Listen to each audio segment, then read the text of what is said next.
this way. Wait your turn. I haven't introduced you yet. We've talked about this. Okay. Right, let's take a look with the rest of the week's news. And today, I'm joined by comedian Marcus Brigstocke. Hello, Marcus. Now can I get some seafood? Yes. I love seafood so much.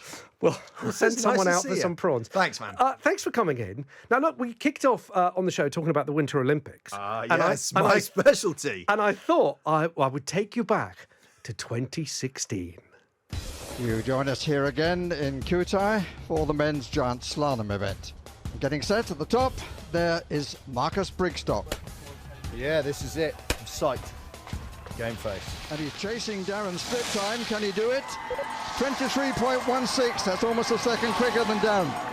Marcus is now the quickest and he's digging in well. Tightening up the turns at the lower part of the course. This is a good finish. Game face, man. That was the jump. Mysteriously no longer on the television. I suppose it could be to do with the broken spine that happened in the third season. So many celebrities got broken. I mean, in your series, was it Steve Redgrave? Yeah, Steve Redgrave broke, I think, 2 ribs and a finger. Melinda Messenger was concussed for 7 days. Sam Jones, who played Flash Gordon, never even made it to the first show.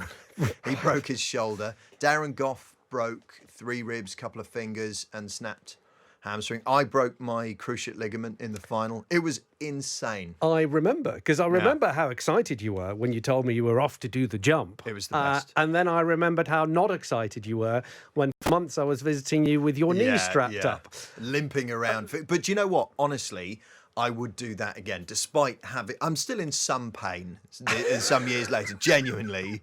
But I'd do it again. You know, I was trained by Olympians to do some of the most exciting sports on earth. And I would urge people, because Britain doesn't have loads of competitors in the Winter Olympics, but better every time. I would urge people to watch. And my particular tip would be watch the short track speed skating for long enough that you understand what's going on, which is probably a good 4 or 5 races. But once you know what's going on in short track, it's one of the most exciting things you can watch. Now, the thing that you were telling me about when you did it, and I still think you're a little bit crazy for having done it, was which one's the one that you go face down on a tea tray? Skeleton bobsleigh. Yeah. Yeah, so Britain's women particularly are exceptionally good at skeleton bob. We've got lots of gold medals. Yeah, skeleton bobsleigh, face first, arms pinned by your sides, a little over 70 miles an hour with your chin less than an inch away from the ice. And when you go round the big bend, the Kreisel bend on the Eagles course that I did, the G-force, you can literally feel your face being pulled towards the ice because the G's are making that happen. I was so frightened that I became hysterical with laughter afterwards. And sadly, the competitor after me was genuinely very badly injured, very badly. He'd let go of his sled and then tried to reattach and caught his hand between the side of this very heavy sled and the ice wall and broke his thumb bone here into 7 separate pieces. So he was in agony, and I'm still ashamed to say, couldn't stop laughing. I was just, some people's response to panic is laughter. You see it a lot in the House of Commons. I also remember you making a strange fashion choice for the shows. You bought yourself some lederhosen, which you insisted on wearing. Well, yes, I did. I had a bet.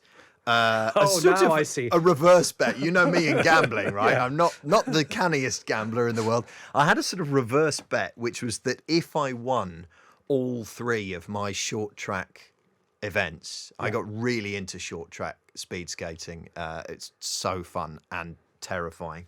If I won all 3, I would reward myself with a genuine set of really quality Austrian suede lederhosen, which I still have, but my brother wore to a stag do at Oktoberfest, and I don't know what happened to it, but it came back. I'm going to use the word brittle, Alex. Okay. It was brittle. Yeah, let's leave it at brittle. Let's move on. Let's leave it at brittle. So it's fair to say you're a fan of the Winter Olympics. You're going to be Big watching. Time. Yeah. Are you? What is your take on the whole, there's the diplomatic boycotting of the games because of China's involvement, a lot of the human rights issues, the Uyghur Muslims. We're also going to get that with the World Cup this year, which is in Qatar. What's your take on these big, world events, sporting events taking places in countries that have questionable records when it comes to human rights, treating with transgender people? With the exception of winter sports, I'm not really into sport at all, so I don't follow the World Cup or anything like that. However, I think that a diplomatic boycott is exactly the right thing to do. A big sporting event is a good moment to apply pressure to these countries. If you simply don't go and don't talk to them, the event will go ahead anyway. And I don't think that not engaging at all I don't think you can show that has had better results. Isolating what I would call crazy places has not been shown to have better results. When the spotlight's on them, using that to pull the levers of diplomatic boycotts is very sensible, but don't prevent sports people whose careers in sport are incredibly short. It's about sort of 15 minutes if you're a footballer, as far as I can tell, and about 25 minutes if you're a skier or short track speed skater or whatever. Don't prevent them from doing the thing they're brilliant at. But then the rest of the time, we should be asking questions. How on earth does the World Cup end up in Qatar? How does that happen? How, at the moment, frankly, does the Winter Olympics end up in China? Shouldn't be there, in my view. I mean, they haven't even got snow. They've had to cart snow up the hill. They haven't got any snow. Yeah. And they've been talking about the differences of doing those sports with the artificial snow, that it is different. And actually, some people have said that it's actually can be quite a bit more dangerous because of the quality of the snow. Yeah, well, I wouldn't be at all surprised. It'll be very interesting to see whether it changes the leaderboard. I mean, there are all sorts of shenanigans that go on about the host country, who are always allowed access to training on these bespoke courses before anybody else is. And in fact, in Vancouver, there was a death on the luge course, which was at least based on the luge people. I don't know what you call them, the sliders, the lugers. Just quickly, Jerry Seinfeld had a wonderful joke. He said, the luge, I think, is the only sport you can take part in against your will. But yeah, someone died on the luge course in Vancouver, and it was said afterwards that they hadn't been given the right access to the course. I hope at least they're a little more cautious about that stuff now. I don't know how this has happened, but you and I never talk about sport. I know, right? This is incredible. This is weird. Are we even on the right channel? I think. Hang on. No, it says Times Radio on the mic. Let's get stuck into some of the big stories. Now quickly. Sorry, before we do, I know there's important stuff going on, but I just need to sort of flag up. I have had a hell of a week myself, and just want to sort of get this out there. Two yesterday and then two more today of my advisors and assistants have resigned because of my conduct, and I've said to them I'm staying put, and I'm not really sorry for anything, right? But I just sort of wanted to get that out there. If I seem a little bit off or distracted, and they advise you on what we should be doing. They advise you on what exactly? Oh well, it's not jumpers. Things. It's not jumpers. No. I should explain. I appreciate this is a visual joke. I should explain. I'm wearing sort of a Christmas jumper, but with skull and crossbones all over it today. Let's look at the stories of the week. 5 more letters of no confidence, ratcheting up the pressure on Boris Johnson. Yesterday, 5 advisors resigned from Downing Street. Here's Conservative MP Tobias Ellwood talking on Times Radio yesterday about his thoughts surrounding the Prime Minister's position. I believe it's time for the Prime Minister to take a grip of this. He himself should call a vote of confidence rather than waiting for the inevitable 54 letters to be eventually submitted. It's time to resolve this completely so the party can get back to governing. And yes, I know the next question you'll ask. I will be submitting my letter today to the 1922 committee. That was Tobias Ellwood. What do you make of the reaction? So yesterday, I mean, I think it's significant to say Munira Mirza, who was head of policy for Boris Johnson, probably one of his oldest, most trusted advisors, was with him at City Hall as mayor.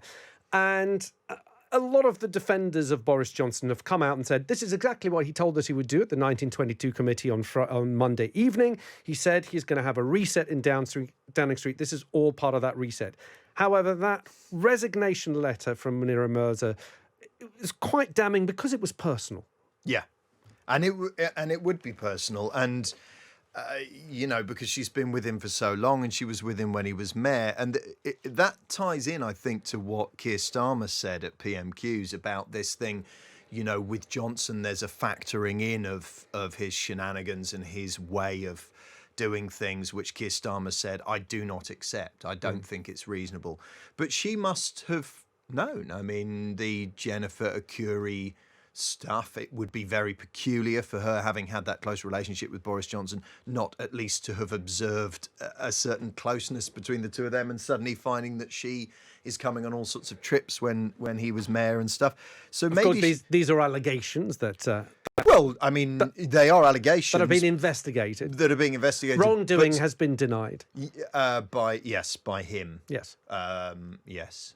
But anyway, so she's used to Johnson and the way he works, but a line was crossed with, I suppose, well, as has been said many times, using something as heartbreaking and grisly as because Savile's dead. There's nothing for him, but the survivors of his abuse, were dragged into PMQs for some political point scoring, when it's already, I think, accepted by most people, including most Conservatives, that Keir Starmer did what he was supposed to have done. Alex, it's so grisly. What do you make? I have a segment on my regular show on Saturdays, which is called Political Frenemies, and it's people from across the political divide who have become friends and sort of work together in Parliament. And every week I do always ask them the same question, which is, what do you make of PMQs? Because that's the bit that the public registers of politics. Of course, there's so many other things going on in politics. There's the committees and there's the APPGs, all those where actually MPs do get together and do work. They do their day job, which is solving problems. Yeah. But what we get to see is PMQs. What do you make of PMQs? Do you watch it? Yes, I do.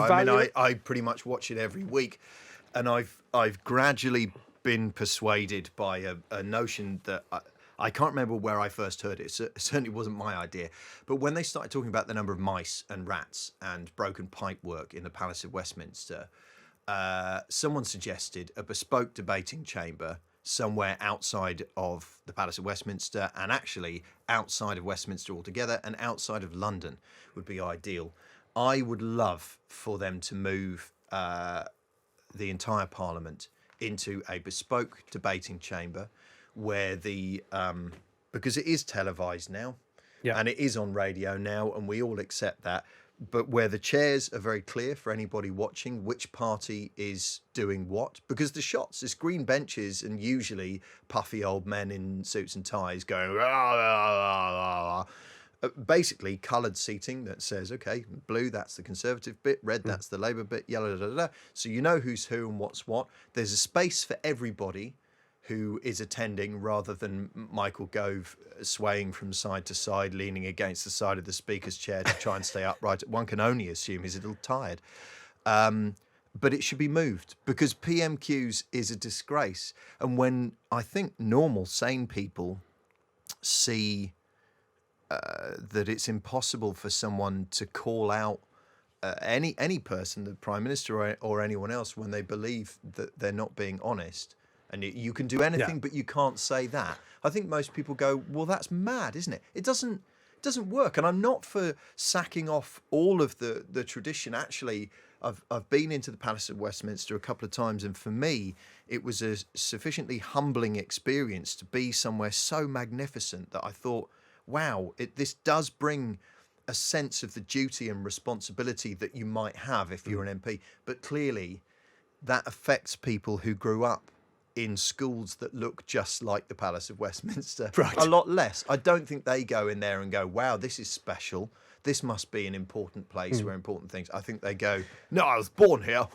I mean, I think what is strange, and I think a lot of people have picked up on this, and when I say people, I mean normal people, not like us, people who pay attention to this thing, because we have a fascination with politics or we're paid to do so. But I do think that people are starting to wonder that if you're going to make so much of a fuss and stick to the rules of, and I kind of agree with that rule. You shouldn't be able to call people liars or say that they're deliberately misleading. I think that's not down a path you want to go down. But if you're going to be spending that much time trying to get people to retract those kind of comments, you should spend equal amount of time when a minister, any minister from any party, does not answer questions that have been put to them. We are getting to the stage where you can ask a question and a minister can stand up at the dispatch box, or anybody, leader of opposition, well, it doesn't really get any questions, but actually not answer the question. So if you're going to berate people to have the honour not to call each other liars, also berate them to have the honour to actually answer a question. So I think perhaps with a move of venue, perhaps we can have a rethinking of what something like Prime Minister's Questions is there to do. I want to draw your attention to this story. It was in the Times. It's about cookies that... brownies, I should say, just to be more precise, that were found in a parcel in a post office. They were tried to be delivered. The person who was who was meant to receive them wasn't there. They sat there for about a month. They had no return address, and the posties decided to open them up and sample the goods. And they had some delicious, what were they, brownies? Well, they were brownies, but they were special brownies. They had marijuana edibles in them, as it's been described. So they were hash brownies. And this story went viral on Twitter. Post Office have said they are looking into it because, of course, they're quite upset by what happened to their workforce, which was rendered a bit useless after they sampled the goods. Or a bit useful. I don't know. I quite like the idea of a stoned postie coming round and knocking on your door and going, "You're in, but it's in the shed anyway." I believe we've got a clip. Let's have a listen to the clip. This is some audio from the video that appears on the Times website of the plastered posties. You don't sound good. I'm not like that. No, Yeah. Has he had two? He had two of them. Oh my God. Four. Is that four? You had four? I think it's weed.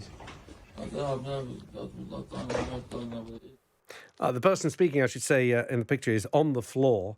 The Royal Mail have told the Times, Royal Mail expects the highest standards of behaviour from our people at all times, and we are taking this matter very seriously. We're also reminding all staff at the delivery office of the correct procedures for dealing with items with no address for delivery or return.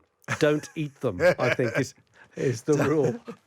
I don't know, though. I mean, I would be all in favour of the post office saying if food items are unclaimed within a certain window, that quite reasonably hard-working post office delivery and sorting people should be allowed to tuck in after, say, I mean, if I worked there, it would be around 8 minutes. You'd have an 8-minute window.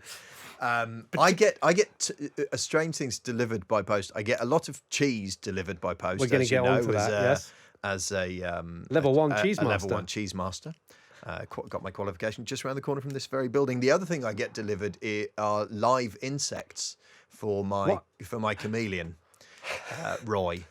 This is an actual chameleon. This is an actual chameleon who I have and who's called Roy. Beautiful panther chameleon. So I get variously a box that says open immediately, and it's either cheese or a load of locusts. Now, sometimes both. Can you explain to listeners about the level one cheese master? I mean, that's a kind of an odd qualification to have. Why have you got it? It's the only one I've got. It's that and cycling proficiency. Well, I was invited because of enthusiasm for cheese to be a judge at the World Cheese Awards, and it was felt quite rightly that despite enthusiasm, that shouldn't be enough. So I did with the Academy of Cheese. I did my level one cheese masters qualification. Level two which I will do at some stage, is really for retailers and producers. I don't need it, but I'm fascinated. So what are you actually qualified to do? Judge cheese? I'm qualified to judge cheese. I'm sort of qualified to eat cheese more than anything. Well, yeah. What's the difference? We knew that from But before. for example, I could advise somebody about putting together a really comprehensive cheese board, or the right cheese board for the right event or weather, or and also based on locality. I'm a huge fan of British cheese because we make so much phenomenal cheese here. There's very, very little that's made overseas that we don't now have a version of that's as good or better. You've been a big proponent of British cheese, and particularly through lockdown, I remember, because there was a lot of cheese about. There was too much cheese. I'm still dealing with the weight issue. But supporting, yeah. But it's really important because, as many people will know, the price of milk has been bumping around the bare minimum that milk producers can manage. And a lot of them, very sensibly, when we cannot make a living producing milk, and I know there are people who go, "Oh, you shouldn't be milking cows anyway; it's unnatural." These are farms that are generations old, and winding them up, if you choose to do so, is incredibly difficult. And The really smart ones amongst them have started making cheese, and a lot of the cheeses they're making are their own thing. And that's the whole point about making cheese where you are, is that it will, firstly, your cows will eat the grass that's available where you are, and secondly, your cheese will be made in an environment that affects its flavour. You can make a cheddar one village over from another cheddar, and it won't be the same cheddar. It just won't. Even if it's come from the same milk source, they're all different. And I find that really exciting. So, support your British cheesemaker, I say, and find your local guys. Find the cheese that's local to you. Are you going to go off and start making cheese?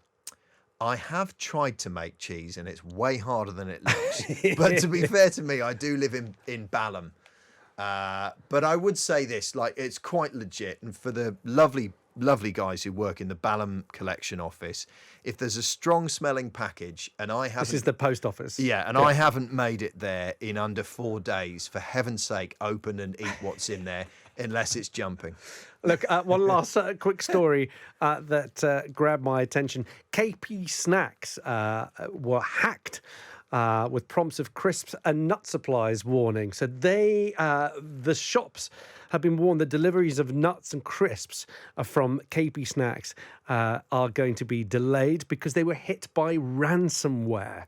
This sort of malware, sort of virus that gets into your system, locks everything up and says, look, unless you send us money, that's it. We're not going to unlock stuff. So people are not going to be getting their snacks. But you know me, I'm always fascinated by scams and a little bit of, a little bit of crime. And you and I had actually, it involves cheese and crime. Yes, it which does. I think is quite an interesting, because you're not the most careful person when it comes to scams and Alex, and I things don't like that. mind if you go all the way out there and call me reckless. I don't mind. I am reckless.